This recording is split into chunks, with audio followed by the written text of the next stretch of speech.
Hey guys, Ben here from If Nutrition, and in today's video I'm going to be talking to you about rest days, why they're so important and how many you should be leaving between your workouts to maximise on your gains and recovery.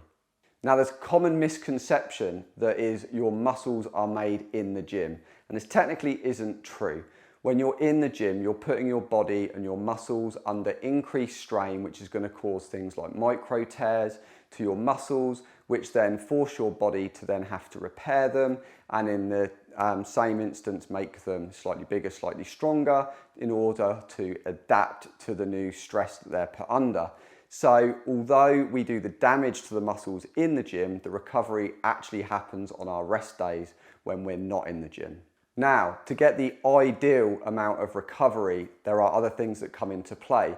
So keeping your body hydrated, so we're talking about drinking enough water, consuming the right amount of calories, including the right amount of protein in order to maximize the amount of proteins, the amount of recovery to those muscles to get them to recover in optimum time.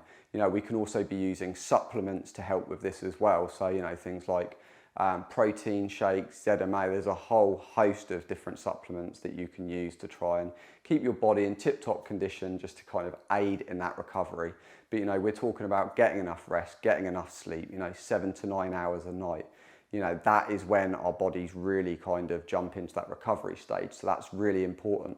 If you're ticking all of those boxes, then, your muscles are going to kind of get to a good enough state within 48 hours. Yes, it's going to take longer for those muscles to fully repair, but it's generally accepted that, 48 hours in between training the same muscle group is fine from a recovery standpoint. This is why the way people build their sets, build their workouts, if you're doing kind of like upper and lower body splits, you'll do, say, if you're training 3 days a week, you'll do an upper body session, say, you'll then wait 2 days, do a lower body session, you'll then wait 2 days and do an upper body session.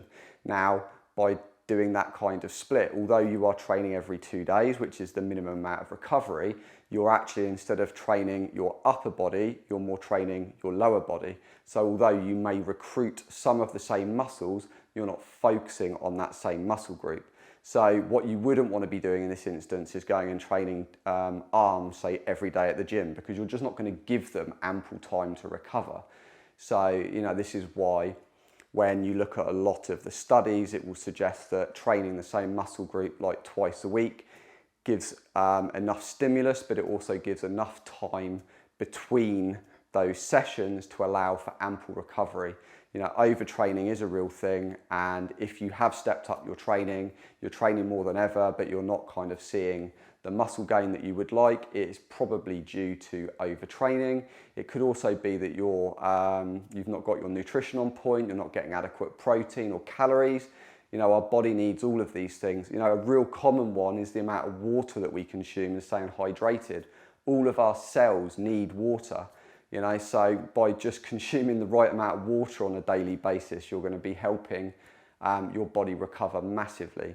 So I hope that helps. Remember, kind of 48 hours minimum between training the same muscle group. If you can, adjust your training days so that you give those muscle groups ample time to recover.